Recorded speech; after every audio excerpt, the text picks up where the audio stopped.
ಹಾಂ, ಹುಡುಗ ತಗೊಂಡು ಬರಬೇಕು. ನಾನು ಕಲಿಸ್ತೇನೆ ನಿಮಗೆ, ಯಾರು ಬೇಕಾದ್ರೆ ಬನ್ನಿ. ಯಾರು ಬೇಕಾದರೂ ಬರ್ಬೋದಂತೆ. ಅಪ್ಪ ಕಲಿಸ್ತಾರೆ.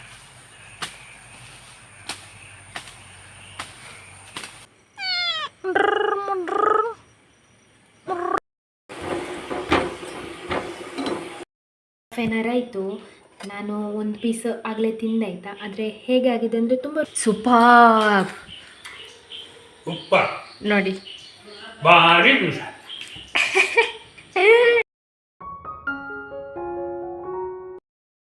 ಹಾಯ್, ಎಲ್ರಿಗೂ ಕೂಡ ನಮಸ್ಕಾರ. ಎಲ್ಲರೂ ಹೇಗಿದ್ದೀರಾ? ಎಲ್ಲರೂ ಆರಾಮ ಸೌಖ್ಯ ಅಂತ ಅಂದ್ಕೊಳ್ತಿದ್ದೇನೆ. ನಾನು ನಿಮ್ಮ ಅನುಕ್ಷ ನಾಯಕ್. ಹಾಗೆ ನನ್ನ ಚಾನಲನ್ನು ನೀವು ಮೊದಲ ಸರಿ ನೋಡ್ತಿದ್ದೀರಾ ಅಂದರೆ ಪ್ಲೀಸ್ ಸಬ್ಸ್ಕ್ರೈಬ್ ಮಾಡಿ, ಎಲ್ಲರೂ ಬೆಲ್ಲೈಕನ್ ಒತ್ತಿ, ಹಾಗೆ ನಿಮ್ಮ ಫ್ಯಾಮಿಲಿ ಫ್ರೆಂಡ್ಸ್ ಜೊತೆಗೆ ಶೇರ್ ಮಾಡೋದನ್ನು ಕೂಡ ಮರಿಬೇಡಿ. ಹಾಗೆ ಕಮೆಂಟಲ್ಲಿ ಪಿನ್ ಮಾಡಿರುವಂಥ ನನ್ನ ವಾಟ್ಸಪ್ ಚಾನಲನ್ನು ಜಾಯ್ನ್ ಆದರೆ ನಾನು ಎಷ್ಟೊತ್ತಿಗೆ ಯೂಟ್ಯೂಬಲ್ಲಿ ವ್ಲಾಗ್ಸನ್ನು ಅಪ್ಲೋಡ್ ಮಾಡ್ತೇನೆ ಅದೇ ಟೈಮಿಗೆ ವಾಟ್ಸಪ್ ಚಾನಲಲ್ಲಿ ಕೂಡ ಹಾಕಿರ್ತೇನೆ. ನೀವು ಆ ಚಾನಲನ್ನು ಜಾಯ್ನ್ ಆದರೆ ಲಿಂಕನ್ನು ಕ್ಲಿಕ್ ಮಾಡಿ ನನ್ನ ವ್ಲಾಗ್ಸನ್ನು ನೋಡ್ಕೊಳ್ಬಹುದು. ಜುಲೈ 2 ತಾರೀಕಿಗೆ ಯಾರ್ದೆಲ್ಲ ಬರ್ತಿರುಂಟು ನಿಮಗೆಲ್ಲರೂ ಕೂಡ ವಿಶ್ವ ಹ್ಯಾಪಿ ಬರ್ತಡೇ, ಹುಟ್ಟುಹಬ್ಬದ ಹಾರ್ದಿಕ ಶುಭಾಶಯಗಳು. ಯಾವಾಗಲೂ ಖುಷಿಯಾಗಿ ನಗ್ತಾ ಇರಿ. ಹಾಗೆ ಜುಲೈ 2ಕ್ಕೆ ಯಾರ್ದೆಲ್ಲ ಬರ್ತಿರುಂಟು ಅವರಿಗೆ ಈ ವ್ಲಾಗನ್ನು ಶೇರ್ ಮಾಡಿ ಹ್ಯಾಪಿ ಬರ್ತಡೇ ಹೇಳೋದನ್ನು ಮರಿಬೇಡಿ. ವಿದ್ಯಾಶಣ್ಣಯ್ಯ ಅವರು ಕಮೆಂಟ್ ಮಾಡಿದ್ದಾರೆ ಅವರ ಅಕ್ಕ ಪ್ರೀತಿ ಅವರದ್ದು ಬರ್ತಿದೆ ಅಂತ. ಪ್ರೀತಿ ಅವರಿಗೆ ವಿಶ್ವ ಹ್ಯಾಪಿ ಬರ್ತಡೇ, ಹುಟ್ಟುಹಬ್ಬದ ಹಾರ್ದಿಕ ಶುಭಾಶಯಗಳು. ಯಾವಾಗಲೂ ಖುಷಿಯಾಗಿ ನಗ್ತಾ ಇರಿ. ಶೈಲಜಾ ಶೆಟ್ಟಿ ಅವರು ಮುಂಬೈಯಿಂದ ಕಮೆಂಟ್ ಮಾಡಿದ್ದಾರೆ ಅವರ ಮಗಳು ಪ್ರಜ್ಞಾ ಅವರ ಬರ್ತಿದೆ ಅಂತ. ಪ್ರಜ್ಞಾ ಅವರಿಗೆ ವಿಶ್ವ ಹ್ಯಾಪಿ ಬರ್ತಡೇ, ಹುಟ್ಟುಹಬ್ಬದ ಹಾರ್ದಿಕ ಶುಭಾಶಯಗಳು. ಯಾವಾಗಲೂ ಖುಷಿಯಾಗಿ ನಗ್ತಾ ಇರಿ. ಹರೀಶ್ ಅವರು ಧರ್ಮಸ್ಥಳದಿಂದ ಕಮೆಂಟ್ ಮಾಡಿದ್ದಾರೆ ಅವರ ಬರ್ತ್ಡೇ ಅಂತ. ಹರೀಶ್ ಅವರಿಗೆ ವಿಶ್ವ ಹ್ಯಾಪಿ ಬರ್ತಡೇ, ಹುಟ್ಟುಹಬ್ಬದ ಹಾರ್ದಿಕ ಶುಭಾಶಯಗಳು. ಯಾವಾಗಲೂ ಖುಷಿಯಾಗಿ ನಗ್ತಾ ಇರಿ. ಹಾಗೆ ಸುನಂದ ಅವರು ಕಮೆಂಟ್ ಮಾಡಿದ್ದಾರೆ ಅವರ ಮಗಳು ಶಿಲ್ಪ ಅವರ ಬರ್ತ್ಡೇ ಅಂತ. ಶಿಲ್ಪ ಅವರಿಗೆ ವಿಶ್ವ ಹ್ಯಾಪಿ ಬರ್ತಡೇ, ಹುಟ್ಟುಹಬ್ಬದ ಹಾರ್ದಿಕ ಶುಭಾಶಯಗಳು. ಯಾವಾಗಲೂ ಖುಷಿಯಾಗಿ ನಗ್ತಾ ಇರಿ. ಫ್ಯಾಮಿಲಿಯಲ್ಲಿ ಮಕ್ಕಳದ್ದು, ಕಸಿನ್ಸ್ ಇದು, ರಿಲೇಟಿವ್ಸ್ ಇದು ಯಾರ್ದಾದ್ರು ಬರ್ತ್ಡೇ ಇದ್ದರೆ 2 ದಿವಸ ಮುಂಚೆ ಕಮೆಂಟಲ್ಲಿ ಹೆಸರು ಮತ್ತು ತಾರೀಖನ್ನು ಮೆನ್ಷನ್ ಮಾಡಿ ನಾನು ಅದೇ ದಿವಸ ಬೆಳಗ್ಗೆ ನಿಮಗೆ ವಿಶ್ ಮಾಡ್ತೇನೆ. ಇದು ಕೆಲಸ ಎಲ್ಲ ಆಯಿತು. ತಿಂಡಿ ಎಲ್ಲ ತಿಂದು ಇವರು ಆಫೀಸಿಗೆ ಹೋಗಿದ್ದಾರೆ. ಅಪ್ಪ ಅವ್ರದ್ದು ಚಾಪೆದು ಕೆಲಸದಲ್ಲಿ ಬಿದ್ದಿದ್ದಾರೆ. ಮತ್ತು ಇನ್ನು ದನಗಳನ್ನು ಹೊರಗೆ ಕರ್ಕೊಂಡು ಹೋಗ್ಬೇಕು. ಕುಡಿಲಿಕ್ಕೆಲ್ಲ ಕೊಟ್ಟಾಯಿತು. ಮಳೆ ಬರ್ತಾನೆ ಉಂಟು ಬೆಳಗ್ಗಿಂದ, ಅಂದರೆ ಹನಿ ಹನಿ ಹನಿ ಹನಿ ಬರ್ತಾ ಉಂಟು, ಜೋರು ಮಳೆ ಅಲ್ಲ. ಆದರೆ ಸಹ ದನಗಳನ್ನು ಹೊರಗೆ ಕರ್ಕೊಂಡು ಹೋಗಬೇಕು. ನಿಮಗೆ ಗೊತ್ತುಂಟಲ್ಲ ನನಗೆ ಸ್ವಲ್ಪ ಬ್ಯಾಕ್ ಪೇನ್ ಉಂಟು, ಹಾಗಾಗಿ ಜಾಸ್ತಿ ಹುಲ್ಲು ತರಲಿಕ್ಕೆ ಆಗೋದಿಲ್ಲ. ಮತ್ತು ನನಗೆ ಮೊನ್ನೆಗಿಂತ ತುಂಬ ಕಡಿಮೆ ಆಗಿದೆ. ಸುಮಾರಷ್ಟು ಜನರು ಡಾಕ್ಟರ್ ಹತ್ರ ತೋರಿಸಿ ಮತ್ತು ಡಿಸ್ಕ್ ಪ್ರಾಬ್ಲಮ್ ಇರ್ಬೋದು, ಸ್ಪೈನಲ್ ಕಾರ್ಡ್ ಪ್ರಾಬ್ಲಮ್ ಇರ್ಬೋದು, ಹಾಗೆ ಹೀಗೆ ಅಂತೆಲ್ಲ ಕಮೆಂಟ್ ಮಾಡಿದ್ದೀರಾ. ಇಲ್ಲ, ನನಗೆ ಹಾಗೆ ಅಲ್ಲ. ಎಂತ ಗೊತ್ತುಂಟಾ, ಅದು ಭಾರದ್ದು ಎತ್ತಿ ಕೆಳಗಿಂದ ಎತ್ತಿ ನಾನು ಮೇಲೆ ಇಡುವಾಗ ಸೊಂಟದ ಹತ್ರ ನಂಗೆ ಸಿಕ್ಕೊಂಡಾಗ ಆಯಿತು. ಅಂದರೆ ಲಾಸ್ಟ್ ಪೋರ್ಷನ್ ಉಂಟಲ್ಲ, ಅಂದರೆ ಸ್ಪೈನಲ್ ಕಾರ್ಡ್ ಅಲ್ಲಿ, ಹಾಗೆ ಅದು ಸಿಕ್ಕಿಕೊಂಡದುಂಟಲ್ಲ, ಅದಕ್ಕಿಂತ ಕೊಳ್ಪು ಅಂತ ಹೇಳೋದಂತೆ, ಹಾಗೆ ಆಗಿರ್ಬೋದು. ಹಾಗಾಗಿ ನನಗೆ ಕಡಿಮೆ ಆಗ್ತಾ ಉಂಟು. ಮೊನ್ನೆ ಅಷ್ಟೇ ಏನಿಲ್ಲ, ಇನ್ನೊಂದು 10% ನೋವು ಉಂಟು ಅಂತ ಹೇಳ್ಬೋದು ಅಷ್ಟೇ, ಬಿಟ್ಟರೆ ನನಗೇನಿಲ್ಲ. ನಿಮ್ಮದೆಲ್ಲ ಸಜೆಷನ್ ಎಲ್ಲ ಸಹ ಟ್ರೈ ಮಾಡಿದೆ. ನಾನು ಮೇಯ್ನಾಗಿ ಜೀರಿಗೆ ಕಷಾಯ ಮಾಡಿ ಕುಡಿತೀನಿ ಆಯಿತಾ. ಇವತ್ತಿಗೆ 3ನೇ ದಿವಸ. ಬೆಳಗ್ಗೆನೇ ನಾನು ಚಹಾ ಮಾಡುವಾಗಲೇ, ಮನೆಯವರಿಗೆಲ್ಲ ಚಹಾ ಮಾಡುವಾಗಲೇ ಜೀರಿಗೆ ಕಷಾಯ ಕುದಿಸಿಡ್ತೇನೆ. ನನಗೆ ಆದಾಗ ಅಂದರೆ 1 ಗ್ಲಾಸ್ ಮಧ್ಯಾಹ್ನದೊಳಗೆ 3 ಗ್ಲಾಸ್ ಕುಡಿತೇನೆ. ಹಾಗೆ ಅಂದರೆ ಲೈಟಾಗಿ ಮಾಡಿಟ್ಟಿರ್ತೇನೆ, ಅದನ್ನು ಕುಡಿತಾ ಇರ್ತೇನೆ. ಹಾಗೆ ನಿಮ್ಮ ಸಜೆಷನ್ಗೆ ಥ್ಯಾಂಕ್ ಯು. ನನಗೆ ಜೀರಿಗೆ ಕಷಾಯ ಕುಡಿಬೋದು. ಅಂದರೆ ನಾನು ಮುಂಚೆಲ್ಲ ಪೇಯ್ನ್ ಇರುವಾಗ, ಹೊಟ್ಟೆ ನೋವು ಇರುವಾಗ, ಮತ್ತು ಏನಾದರೂ ತಂಪು ಮಾಡಲಿಕ್ಕೆ ಅದಕ್ಕೆ ಅಂತ ಜೀರಿಗೆ ಕಷಾಯ ಕುಡಿತೀನಿ. ಆದರೆ ಬ್ಯಾಕ್ ಪೇಯ್ನಿಗೆ ಆಗ್ತಂತ ನನಗೆ ಗೊತ್ತಿರಲಿಲ್ಲ. ಮತ್ತು ನನ್ನ ಅಪ್ಪ ಉಂಟಲ್ಲ, ಅವರು ಮೆಡಿಸಿನ್ ಕೊಡ್ತಾರೆ ಸುಮಾರಷ್ಟು ಇದಕ್ಕೆ. ಆದರೆ ನನಗೆ ಅಂತ ಆಗುವಾಗ ಅವರಿಗೆ ಯಾವ ಮೆಡಿಸಿನ್ ಸಹ ನೆನಪಿರೋದಿಲ್ಲ.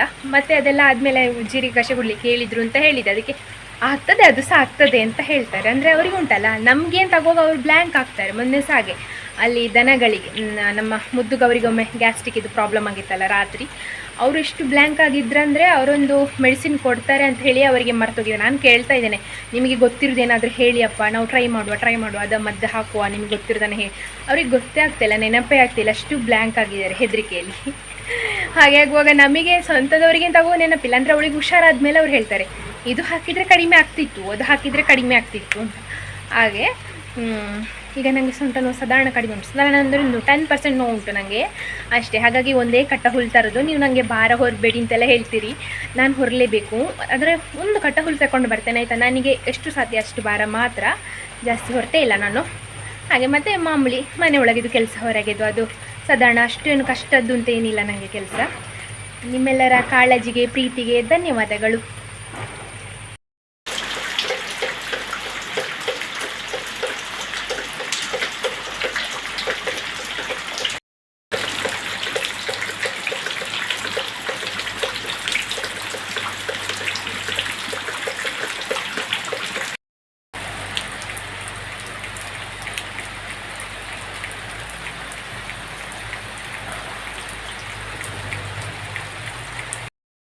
ನೋಡಿ, ಇದು 3ನೇ ಚಾಪೆ ತಯಾರಿಯಲ್ಲಿದ್ದಾರೆ.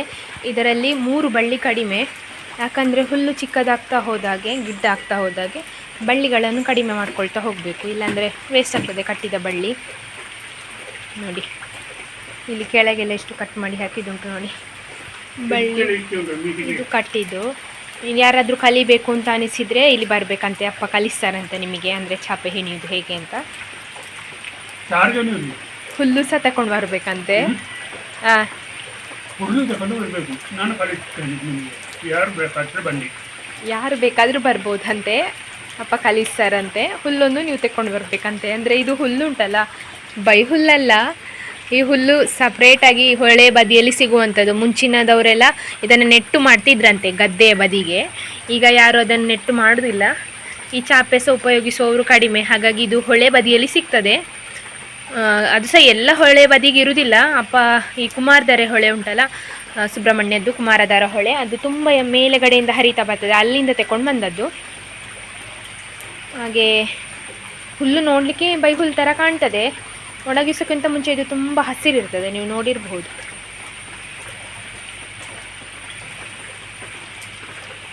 ಅವತ್ತು ಅಪ್ಪ ಚಾಪೆಗೆ ಹುಲ್ಲು ತರಲಿಕ್ಕೆ ಹೋಗಿದ್ದಾರೆ ಅಂತ ಹೇಳಿದ್ದೆ ನಿಮಗೆ ಅವತ್ತು ಫಸ್ಟಿಗೆ. ಅದು ಬೇಸಿಗೆಯಲ್ಲಿ, ಯಾವಾಗ ಅಂದರೆ ಮೇ ಬಿ ಮಾರ್ಚ್ ಇಲ್ಲದ್ರೆ ಏಪ್ರಿಲ್ ಟೈಮ್, ಮಾರ್ಚ್ ಏಪ್ರಿಲ್ ಅಲ್ಲ, ಐ ಥಿಂಕ್ ಫೆಬ್ರವರಿ, ಆ ಟೈಮಲ್ಲಿ ಅನ್ನಿಸ್ತದೆ. ಆಗ ನೀವು ಯಾರಾದರೂ ಅಂದ್ಕೊಂಡಿದ್ರಾ ಅಪ್ಪ ಚಾಪೆ ಹೆಣಿಬೋದು ಅಂತ? ಇವಳು ಸುಮ್ಮನೆ ಹೇಳಿರ್ಬೋದು ಅಂತ ಅಂದ್ಕೊಂಡಿರ್ಬೋದು ಕೆಲವರೆಲ್ಲ.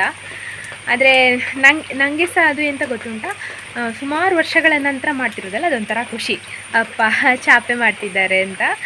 ಮತ್ತು ಅಂದರೆ ಹಾಗೆ ಹೆಣಿಲಿಕ್ಕೆ ಕಲಿಬೋದು, ನನಗೆ ಬರ್ತದೆ. ಅವರನ್ನು ನೋಡಿ ನಾನು ಇನ್ನೊಂದೆರಡು ಸಲ ನೋಡಿಕೊಂಡ್ರೆ ಬರ್ಬೋದು. ಆದರೆ ಅದು ಬಡಿಗೆಗಳನ್ನು ತರಬೇಕಲ್ಲ, ಬಡಿಗೆಗಳನ್ನು ತಂದು ಅದನ್ನು ಅದರ ಸೈಜಿಗೆ ಅಂದಾಜು ಮಾಡಿ ಅಳತೆ ಮಾಡಿ ಅದನ್ನು ಊರಬೇಕಲ್ಲ, ಅದೆಲ್ಲ ನನಗಿಂದ ಆಗುವಂಥದ್ದಲ್ಲ. ಕಾಡಿಂದ ಬಡಿಗೆಗಳನ್ನು ಹೊತ್ತು ತಂದು ಅಡ್ಡ ಇಟ್ಟದೆಲ್ಲ ಮಾಡಲಿಕ್ಕೆ ಆಗಲಿಕ್ಕಿಲ್ಲ. ಬಟ್ ಬಳ್ಳಿಯನ್ನು ಕಟ್ಟೋದಿರ್ಬೋದು ಮತ್ತು ಹುಲ್ಲನ್ನು ಇಡೋದು ಅದೆಲ್ಲ ನೋಡ್ಕೊಂಡಿದ್ದೇನೆ. ಫ್ಯೂಚರಲ್ಲಿ ಕಂಟಿನ್ಯೂ ಮಾಡ್ತೇನೆ ಇಲ್ಲ ಗೊತ್ತಿಲ್ಲ. ನನಗೆ ಸುಮಾರಷ್ಟು ಜನ ಇನ್ಸ್ಟಾಗ್ರಾಮಲ್ಲಿ ಹೇಳಿದ್ದಾರೆ, ನೀವು ಕಲ್ತ್ಕೊಳ್ಳಿ, ನೆಕ್ಸ್ಟ್ ಪೀಳಿಗೆಗೆ ಸಹ ಕಲಿಸಿಕೊಡಿ ಅಂತ. ಅಂದರೆ ಇದು ಈ ಕಾಡಿಂದ ಬಡಿಗೆಗಳನ್ನು ತಗೊಂಡು ಬರೋದು ಅದೆಲ್ಲ ತುಂಬ ಕಷ್ಟದ ಕೆಲಸ ಆಯಿತಾ. ಮನೇಲಿ ಇದ್ದರೆ ಆಗ್ಬೋದು, ಇಲ್ಲಾಂದರೆ ಆಗಲಿಕ್ಕಿಲ್ಲ ಅದು. ಹಾಗೆ ಮತ್ತು ಈ ಚಾಪೆ ಸೇಲ್ ಮಾಡಲಿಕ್ಕೆ ಎಲ್ಲ ಆಯಿತಾ, ಯಾಕಂದರೆ ಅಪ್ಪ ಲಿಮಿಟೆಡ್ ಹುಲ್ಲು ತಗೊಂಡು ಬಂದದ್ದು. ಅದು ಹುಲ್ಲು ಸಹ ತುಂಬ ಭಾರ ಇರ್ತದೆ ಹಸಿ ಇರುವಾಗ. ಅದನ್ನು ಅಷ್ಟು ದೂರದಿಂದ ಕೊಯ್ದು ಮನೆಗೆ ಸಾಗಿಸಿ ಅಲ್ಲಿಂದ ಸ್ಕೂಟಿಯಲ್ಲಿ ನಮ್ಮ ಮನೆಗೆ ತಗೊಂಡು ಬಂದದ್ದು. ಅಂದರೆ ಚಿಕ್ಕಪ್ಪನ ಮನೆಗೆ ತಗೊಂಡೋಗಿ ಅಲ್ಲಿಂದ ನಮ್ಮ ಮನೆಗೆ ತಗೊಂಡು ಬಂದದ್ದು. ಹಾಗೆ ಹುಲ್ಲು ಜಾಸ್ತಿ ತರಲಿಕ್ಕೆ ಆಗಲಿಲ್ಲ. ಮತ್ತು ಚಾಪೆ ಕೂಡ ಮಾಡಲಿಕ್ಕೆ ಇದು 4-5 ದಿವಸ ಟೈಮ್ ತಗೊಳ್ತದೆ. ಹಾಗೆ ಸೇಲ್ ಮಾಡಲಿಕ್ಕೆ ಇಲ್ಲ, ಅದು ಮನೆಗೆ ಉಪಯೋಗಕ್ಕೋಸ್ಕರ ಮಾಡ್ತಿರೋದು. ಅಂದರೆ ನಾನು ಸುಮಾರು ವರ್ಷದಿಂದ ಅಂದರೆ ಅಂದ್ಕೊಂಡಿದ್ದೆ ಚಾಪೆ ಮಾಡಿದರೆ ಅದೊಂದು ಬ್ಲಾಗಲ್ಲಿ ಹಾಕಬೇಕು ಅಂತ. ಮತ್ತು ನಾನು ಫೆಬ್ರವರಿಯಿಂದ ಹೇಳ್ತಿದ್ದೇನೆ ನನ್ನ ಅಪ್ಪ ಚಾಪೆ ಮಾಡ್ತಾರೆ ಅಂತ ಹೇಳಿ. ಸುಮಾರಷ್ಟು ಜನ ಕಾಯ್ತಾ ಇದ್ರಿ, ಹಾಗಾಗಿ ನಾನು ಅದನ್ನು ಬ್ಲಾಗಲ್ಲಿ ಹಾಕಿದ್ದು. ಮತ್ತು ಇದೊಂದು ಟ್ಯಾಲೆಂಟ್ ನಾನು ಫ್ಯೂಚರಲ್ಲಿ ಸಹ ನನ್ನ ವ್ಲಾಗ್ಸಲ್ಲಿ ನೋಡ್ಕೊಳ್ಬೋದು ಅಂತ ಹೇಳಿ ಡೈಲಿ ಅವರನ್ನು ರೆಕಾರ್ಡ್ ಮಾಡೋದು. ಅವರು ಚಾಪೆ ಹೆಣಿಯೋದಿರ್ಬೋದು, ಮತ್ತು ಅದು ಬಳ್ಳಿ ಕಟ್ಟೋದು ಅದು ಇದು ಅಂತ ಹೇಳಿ ಒಂಥರ ನನಗೆ ಒಂಥರ ಖುಷಿ. ಹಾಗೆ ಸ್ವಲ್ಪ ನಿಂತಿತ್ತು, ಅಂದರೆ ಜೋರು ಬರ್ತಾ ಇಲ್ಲ, ಆಗದ ಹಾಗೆ ಹನಿ ಹನಿ ಹನಿ ಹನಿ ಬರ್ತಾ ಉಂಟು. ಹಾಗೆ ನಾನು ಒಂದು ಕಟ್ಟ ಹುಲ್ಲು ಮಾಡುವ ಅಂತ ಬಂದೆ. ಈಗ ಒಮ್ಮೆ ಒಂದು ಕಟ್ಟ ಹುಲ್ಲು ಮಾಡಿಕೊಂಡೋಗಿ ಹಾಕಿದರೆ ಮತ್ತು ನನಗೆ ಸಂಜೆಲ್ಲ ಬರಬೇಕು ಅಂತಿಲ್ಲ. ದನಗಳನ್ನು ಒಂದು ಸಲ ಬದಲಿಸಿ ಕೂಡ ಬಂದೆ. ಮಳೆ ಲೈಟಾಗಿ ಬರ್ತುಂಟು, ಜೋರೇನು ಬರ್ತಾ ಇಲ್ಲ. ಹಾಗೆ ಅವ್ರು ಚೆಂದ ಹೊರಗೆ ಮೇಯ್ತಾ ಇದ್ದಾರೆ. ನಾನೊಂದು ಕಟ್ಟ ಹುಲ್ಲು ಮಾಡಿ ಮತ್ತು ಅಪ್ಪ ಬರಲಿಕ್ಕಿಲ್ಲ, ಯಾಕಂದರೆ ಅವ್ರದ್ದು ಅದು ಚಾಪೆದ ಕೆಲಸ ಆಗ್ತುಂಟು. ನಿಧಾನಕ್ಕೆ ಒಂದು ಕಟ್ಟ ಹಿಡಿದು, ತುಂಬ ಭಾರ ಎಲ್ಲ ಹೊರಲಿಕ್ಕೆ ಆಗೋದಿಲ್ಲ. ಈಗ ಮಳೆಗಾಲ ಅದರಿಂದ ಹುಲ್ಲು ಸಹ ಭಾರ ಇರ್ತದೆ, ಅದಕ್ಕೆ ಸಾಧ್ಯ ಆದಷ್ಟೇ ಕೊಂಡು ಹೋಗೋದು.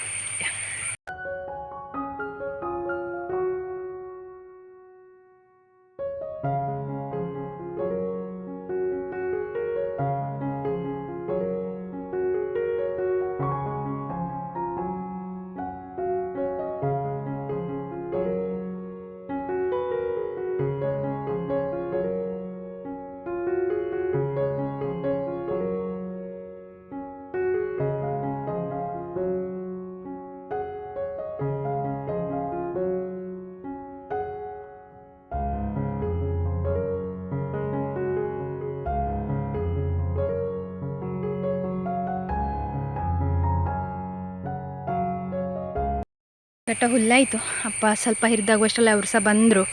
ಇನ್ನು ಇದು ಹುಲ್ಲು ನಾಳೆ ಕೊಂಡೋಗೋದಾ ಎಲ್ಲ ಮತ್ತೆ ಬಂದು ಕೊಂಡೋಗೋದಂತ ನೋಡಬೇಕು. ಟಿಂಕಿ ಕೂರ ನಂದಿಬ್ರದ್ದು ನೋಡಿ ಜಾಲಿ ಉಂಟು, ಎತ್ತರ ಜಾಗದಲ್ಲಿ ನಿಂತು ಪ್ರಕೃತಿಯನ್ನು ಆಸ್ವಾದಿಸ್ತಾ ಇದ್ದಾರೆ. ಟಿಂಕಿ ಕುಯ್ರಾ ಎಂತ ಮಾಡೋದು ಉಂಟಾಯ್ತಾ ನಂದು. ಈಗ ಒಂದು ಕೆಲಸ ಎಲ್ಲ ಆಯಿತು. ದನಗಳನ್ನು ಕರ್ಕೊಂಡು ಬಂದು ಕಟ್ಟಿ ಹಾಕಿ ಅವರ ಕೆಳಗೆ ಬಜವೆಲ್ಲ ಹಾಕಿ ತರಗೆಲೆಲ್ಲ ಹಾಕಿ ಅವರಿಗೆ ತಿನ್ನಲಿಕ್ಕೆಲ್ಲ ಹಾಕಿ ಬಂದೆ. ಇವ ನೋಡಿ ಮಳೆ ಬರ್ತಾ ಉಂಟಲ್ಲ, ಅವನಿಗೆ ಬಿಸಿ ಬಿಸಿ ಜಾಗ ಬೇಕು ಕೂತ್ಕೊಳ್ಳಿಕ್ಕೆ. ನಾನು ಬಂದು ಚಾರಲ್ಲಿ ಕೂತ್ಕೊಳ್ಳುವಾಗ ಬಂದು ಕೂತ್ಕೊಳ್ತಿದ್ದಾನೆ. ರೆಡಿ ಇದ್ದಾನೆ ಇವಾಗ. ಕಜ್ವ ಮುದ್ದು ಕಜ್ವ ಕನ್ನಪಿ.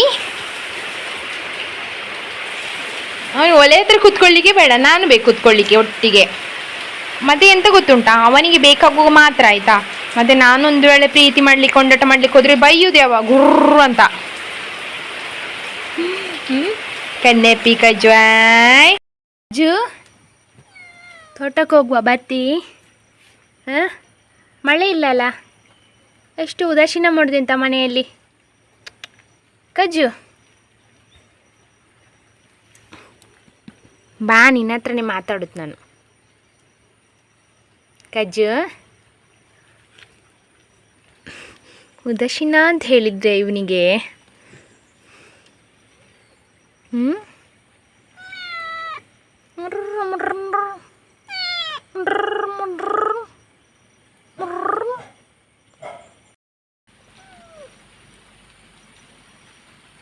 ಮಳೆ ಹನಿಲಿಕ್ಕೆ ಶುರುವಾಯಿತು. ನಾನು ತೋಟಕ್ಕೆ ಹೋಗಬೇಕು ಅಂತ ಅಂದ್ಕೊಂಡದ್ದು, ಈಗ ಮಳೆ ಶುರುವಾಯಿತು. ಮಳೆ ಬರ್ತುಂಟು. ಇವನೀಗ ತೋಟಕ್ಕೆ ಹೊರಟಿದ್ದಾನೆ ನನ್ನೊಟ್ಟಿಗೆ. ಯಾವಾಗಲೂ ಇಲ್ಲದು ಸೇಲೆ ಇವತ್ತು. ಬೇಡ ನೀನು ಬರೋದು, ಹೋಗು ಸೋಲಾರ್ ಟರ್ಪಲಲ್ಲಿ. ಅಲ್ಲಿ ಇಲ್ಲಿ ತನಕ ಬರಲಿಕ್ಕೆ ಅವನಿಗೆ ನಾನು ಬೇಕಿತ್ತು. ಎಂತ ಕಜ್ಜು ಕಜ್ಜು? ನಮ್ಮ ತೋಟದಲ್ಲಿ ಒಂದು ಕಡೆ ಹಲಸಿನಕಾಯಿ ಬಿಟ್ಟದ್ದು ಉಂಟು, ಅಂದರೆ ಹಣ್ಣಾಗದ್ದು. ಮೊನ್ನೆ ಕೊಯ್ಲಿಕ್ಕೆ ಆಗಲಿಲ್ಲ, ಹಾಗೆ ಈಗ ಹಣ್ಣಾಗಿದೆ. ಆದರೆ ಬೀಳ್ತದಲ್ಲ, ಬಿದ್ದಿದ್ದು ತಗೊಂಡು ಬರಲಿಕ್ಕೆ ಹೋಗ್ತಿದ್ದೇನೆ ನಾನು. ಅಪ್ಪ ಹೇಳಿದರು ಸುಮಾರು ದಿವಸ ಆಯಿತು ಹೋಗದೆ, ಅಲ್ಲಿ ಕೆಳಗೆ ತೋಟ ತನಕ ಹೋಗಿ ಬಾ ಅಂತ. ನಾನು ಆಗ ತನಕ ಮಳೆ ಇರಲಿಲ್ಲ, ಈಗ ಹೊರಡುವಾಗ ಮಳೆ ಶುರುವಾಯಿತು. ಹಾಗೆ ಮತ್ತು ನಮ್ಮದು ಕೆಳಗೆ ತೋಟದಿಂದಾಗಿ ಹೋಗಲಿಕ್ಕೆ ಅಲ್ಲಿಗೆ. ಈ ತೋಟ ಕತ್ತಲೆ ಆಯಿತು ಸ್ವಲ್ಪ. ಒಂದು ಮಳೆಗಾಲದಲ್ಲಿ 4 ಗಂಟೆ ಮೇಲೆ ಬರಲಿಕ್ಕೆ ಆಗೋದಿಲ್ಲ ತೋಟಕ್ಕೆ, ಕತ್ತಲೆ ಆಗ್ತದೆ. ಯಾರಾದರೂ ಹೊಸಬ್ರು ಬರೋದು ಅಂತಾದರೆ ಭಯ ಆಗ್ಬೋದು ಅವರಿಗೆ, ನಮಗೆ ಅದರ ಅಭ್ಯಾಸ ಅಲ್ಲ. ಹಾಗೆ ಹಲಸಿನ ಮರ ನೋಡಿ ಅಂತೆ.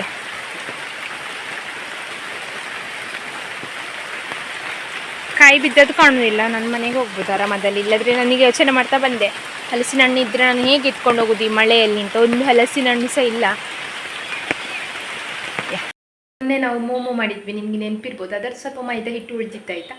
ನಾವು ಮೈದಾ ಹಿಟ್ಟು ತುಂಬ ಕಡಿಮೆ ಉಪಯೋಗ ಮಾಡೋದು, ತರುವುದೇ ಇಲ್ಲ. ಬಹುಶಃ ಕಳೆದ ವರ್ಷದಿಂದ ಮೈದಾ ಹಿಟ್ಟು ಬಂದದ್ದು ಮೊನ್ನೆ ಮೋಮೋ ಮಾಡಲಿಕ್ಕೆ ಮಾತ್ರ, ಇಲ್ಲಾಂದ್ರೆ ಉಪಯೋಗ ಮಾಡೋದಿಲ್ಲ. ನನಗೆ ಸುಮಾರು ಜನರು ಗೋಧಿ ಹಿಟ್ಟಲ್ಲಿ ಮಾಡಿ ಅಂತ ಹೇಳಿದ್ರಿ. ನೆಕ್ಸ್ಟ್ ಟೈಮ್ ಟ್ರೈ ಮಾಡ್ತೇನೆ ಗೋಧಿ ಹಿಟ್ಟಲ್ಲಿ. ಗೋಧಿ ಹಿಟ್ಟು ಕೂಡ ತುಂಬ ಕಡಿಮೆ, ನಾವು ಜಾಸ್ತಿ ಅಕ್ಕಿದು ತಿನ್ನೋದಲ್ವ ಹಾಗೆ. ಮತ್ತು ಗೋಧಿ ಹಿಟ್ಟು ಮೊನ್ನೆ ನನ್ನ ದೊಡ್ಡಕ್ಕ ಬಂದಿದ್ದಾಗ ಚಪಾತಿ ಎಲ್ಲ ಮಾಡಿದ್ರಲ್ಲ, ಆ ಟೈಮಲ್ಲಿ ಗೋಧಿ ಹಿಟ್ಟು ತಂದದ್ದು ಕಡಿಮೆ. ಆದರೆ ನಾವು ಸಜ್ಜಿಗೆ ಅದನ್ನು ನೀರಲ್ಲಿ ನೆನೆಸಿಟ್ಟು, ಗೋಧಿದು ರವೆ ಬರ್ತದೆ ನೋಡಿ, ಅದನ್ನು ನೆನೆಸಿಟ್ಟು ಅದರಲ್ಲಿ ದೋಸೆ ಎಲ್ಲ ಮಾಡ್ತೇವೆ. ಮತ್ತು ಅದರದ್ದು ಸಜ್ಜಿಗೆ ಉಪ್ಪಿಟ್ಟು ಅಂಥದ್ದೆಲ್ಲ ಮಾಡ್ತೇವೆ ಹಾಗೆ. ಮತ್ತು ಈ ಮೈದಾ ಹಿಟ್ಟು ಸ್ವಲ್ಪ ಉಳಿದಿತ್ತಲ್ಲ, ಅದನ್ನು ನಾನಿವಾಗ ಕಲಸಿಟ್ಟಿದ್ದೇನೆ. ಹೇಗಾಗ್ತಂತ ಗೊತ್ತಿಲ್ಲ. ಒಂದು ಸ್ವಲ್ಪ ಮಿಲ್ಕ್ ಪೌಡ್ರ್ ಹಾಕಿ, ಸ್ವಲ್ಪ ಉಪ್ಪು ಮತ್ತು ಒಂದು ಸ್ವಲ್ಪ ಚಿಟಿಕೆಯಷ್ಟು ಸೋಡಾ ಹುಡಿ ಹಾಕಿ ಮಿಕ್ಸ್ ಮಾಡಿ ತೆಗೆದಿಟ್ಟಿದ್ದೇನೆ. ಅದು ಹೇಗಾಗ್ತದೆ ಕಾಯಿಸುವಾಗ ಫ್ಲಾಪ್ ಆಗ್ತದ, ಟಪ್ ಟಪ್ ಅಂತ ಒಡೆದು ಮೇಲೆ ಬರ್ತದ ಅಂತ ಗೊತ್ತಿಲ್ಲ ನನಗೆ. ಒಂದು ಕಡೆಯಲ್ಲಿ ಭಯ ಸಾಕ್ತಾ ಉಂಟು. ಹೊತ್ತೊಮ್ಮೆ ಯಾರೋ ಒಂದು ರೀಲ್ಸಲ್ಲಿ ನಾನು ನೋಡಿದ್ದೆ, ಒಂದು ಗುಲಾಬ್ ಜಾಮೂನ್ ಮಾಡಿ ಎಣ್ಣೆಯಲ್ಲಿ ಬಿಡುವಾಗ ಅದು ಟಪ್ ಟಪ್ ಟಪ್ ಅಂತ ಒಡೆದು ಮೇಲೆ ರಟ್ಟಿತ್ತು. ಹಾಗೆ ಆಗ್ತದಂತ ಗೊತ್ತಿಲ್ಲ. ಸ್ವಲ್ಪ ದೂರದಲ್ಲಿ ನಿಂತು ಕಾಯಿಸೋದು. ಫಸ್ಟ್ ರೌಂಡ್ ಕಾಯಿಸಿ ಆದಮೇಲೆ ನಾನು ಹೇಗಾಗ್ತದೆ ಅಂತ ನಿಮಗೆ ತೋರಿಸ್ತೇನೆ. ಅಂತೂ ನನ್ನೊಂದು ಪ್ರಯೋಗ, ಎಂತಾದರೂ ಮಾಡಿ ಹಿಟ್ಟು ಖಾಲಿ ಮಾಡಬೇಕಲ್ಲ, ಇಲ್ಲದ್ರದ್ದು ಉಳಿದದ್ದು ಹಾಗೇ ಇರ್ತದೆ. ಮತ್ತು ಲಾಸ್ಟಿಗೆ ದನಗಳಿಗೆ ಕುಡಿಲಿಕ್ಕೆ ಅಕ್ಕ ಹಚ್ಚಿರ್ತದಲ್ಲ, ಅದಕ್ಕೆ ಹಾಕೋದು. ಹಾಗಾಗಿ ಅದೊಂದು ಖಾಲಿ ಮಾಡಿ ಬಿಟ್ಟದ್ದು.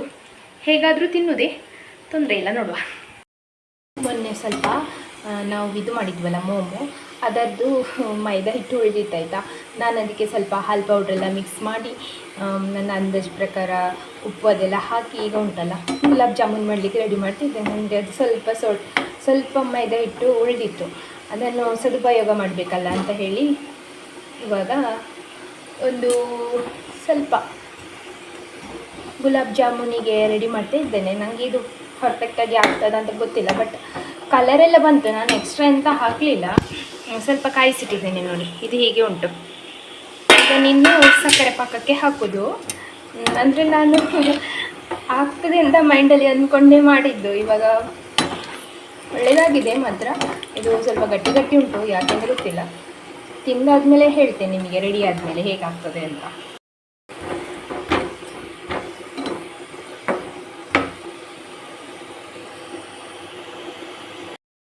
ಗುಲಾಬ್ ಜಾಮೂನಿಗೆ ನಾನು ಇದು ರೆಡಿ ಮಾಡಿ ಆಯಿತು. ಇನ್ನು ಪಾಕಕ್ಕೆ ಸಕ್ಕರೆ ಮತ್ತು ಸ್ವಲ್ಪ ನೀರಿಟ್ಟಿದ್ದೇನೆ, ನೋಡುವ ಹೇಗಾಗ್ತದೆ ಅಂತ. ಆದಮೇಲೆ ನಾನು ನಿಮಗೆ ವ್ಲಾಗಲ್ಲಿ ಹಾಕ್ತೇನೆ. ಪಾಕ ಕೂಡ ರೆಡಿ ಆಯಿತು. ಇದಕ್ಕೆ ಸ್ವಲ್ಪ ಏಲಕ್ಕಿ ಹಾಕಿದ್ದೇನೆ ಪರಿಮಳಕ್ಕೆ. ಇನ್ನು ಇದರಲ್ಲಿ ಹಾಕುವ. ಜಾಸ್ತಿ ಆಯಿತಾ ಅಂತಲ್ಲ ಸಕ್ಕರೆ ಪಾಕ, ನನಗೆ ಅದು ಅಂದಾಜು ಗೊತ್ತಿಲ್ಲ, ಇರಲಿ. ಇನ್ನೂ ಒಂದು ಹಾಫ್ ಆನ್ ಅವರ್ ಆದಮೇಲೆ ನಿಮಗೆ ತೋರಿಸ್ತೇನೆ ಇದು ಹೇಗಾಗ್ತದೆ ಅಂತ. ಹಾಫ್ ಆನ್ ಅವರ್ ಆಯಿತು, ನಾನು ಒಂದು ಪೀಸ್ ಆಗಲೇ ತಿಂದಾಯ್ತಾ. ಆದರೆ ಹೇಗಾಗಿದೆ ಅಂದರೆ ತುಂಬ ರುಚಿಯಾಗಿದೆ, ಎಂಥ ಸಹ ಡಿಫ್ರೆನ್ಸ್ ಇಲ್ಲ. ಮತ್ತೆಂತಂದರೆ ನಾವು ಶಾಪಿಂದ ತಂದು ಮಾಡ್ತೇವಲ್ಲ, ರೆಡಿಮೇಡ್ ಮಿಕ್ಸ್ ಇರ್ತದೆ, ಅದು ಸ್ಮೂತ್ ಆಗ್ತದೆ. ಇದಷ್ಟು ಸ್ಮೂತ್ ಆಗಲಿಲ್ಲ. ಬಹುಶಃ ನಾನು ಹಾಕಿದ್ದು ಮಿಲ್ಕ್ ಪೌಡರಲ್ಲಿ ಹೆಚ್ಚು ಕಡಿಮೆ ಆಗಿದೆ ಅನಿಸ್ತದೆ. ಹಾಗೆ ರುಚಿ ಉಂಟು, ತೊಂದರೆ ಇಲ್ಲ, ತಿನ್ಬೋದು, ಆರಾಮದಲ್ಲಿ ತಿನ್ಬೋದು, ಅಷ್ಟು ಒಳ್ಳೆಯದಾಗಿದೆ. ನೋಡಿ, home made gulab jamun with Anusha. ನಾನು ಮಾಡಿದ ಗುಲಾಬ್ ಜಾಮೂನು ಅಪ್ಪನಿಗೆ ತಿಕ್ಕೊಂಡು ಬಂದೇನೆ. ಎಂತ ಹೇಳ್ತಾರೆ ನೋಡುವ. ಬಾಬಾ ಮಿಚ್ಚಿಗೆಲೆ ಫುಲ್ ಮಾಡಿಚ್ಚಿ ಇಂಗ್ರೀಡಿಯೆಂಟ್ಸ್. ನನ್ನ ಅಪ್ಪ ಒಂದು ಹೇಳ್ತಾರೆ, ಸೂಪರ್ ಸೂಪರ್. ನೋಡಿ ನಾನು ಎಂತ ಮಾಡಿದ್ರು ಸಹ ಅಪ್ಪ ಇದೇ ಹೇಳುದು.